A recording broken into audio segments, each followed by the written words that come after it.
নমস্কার বন্ধুরা, রান্নাঘর থেকে আবার একটা রেসিপি নিয়ে চলে এলাম, চিকেন ভাপা। তো রেসিপিটা কীভাবে বানালাম আপনাদেরকে ভিডিওটি প্রথম থেকে শেষ পর্যন্ত দেখার জন্য অনুরোধ করছি। চলুন তাহলে শুরু করা যাক। চিকেন ভাপা বানাবো, তার জন্য প্রথমে এখানে সরষের তেল নিয়ে নেব।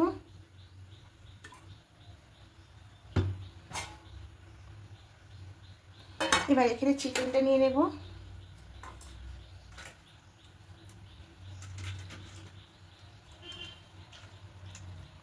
এবার এখানে দেব পেঁয়াজ কুচি,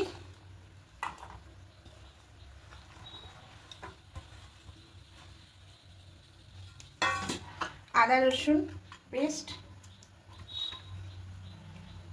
এবার কিছু গুঁড়ো মশলা অ্যাড করব, ধনিয়া গুঁড়ো, জিরে গুঁড়ো, হলুদ গুঁড়ো, লঙ্কা গুঁড়ো,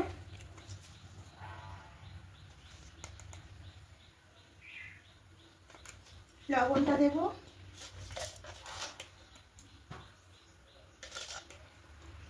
গোটা গরম মশলা দেব, টক দই দেব,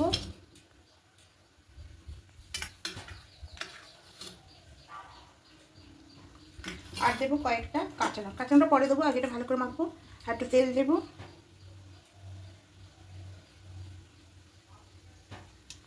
এবার দিয়ে খুব ভালো করে মাখিয়ে নেব।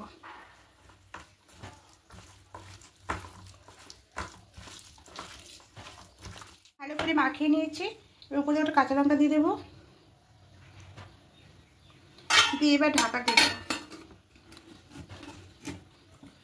জল বসিয়ে দিয়েছিলাম, জলটা ফুটতে শুরু করে দিয়েছে। এবার এখানে স্ট্যান্ড দিয়ে দেবো একটা, এবার বসিয়ে দেব, দিয়ে ঢাকা দিয়ে 30 মিনিট রেখে দেব। 30 মিনিট হয়ে গেছে, একটু জলটা কমে এসছে, এটা একদম রেডি হয়ে গেছে। গ্যাসটা অফ করে দেবো, দিয়ে এটা ঠান্ডা করে দেখাবো। মিনিট পর নামিয়ে ঠান্ডা করে ঢাকাটা খুলে নিয়েছি, দেখুন কত সুন্দর হয়ে গেছে, আর একদম মাংসগুলো সেদ্ধ হয়ে গেছে, আর কালারটাও কি দারুণ এসেছে।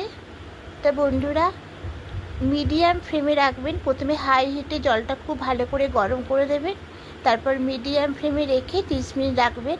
তাহলে এরকম সুন্দর চিকেন ভাপাটা হয়ে যাবে।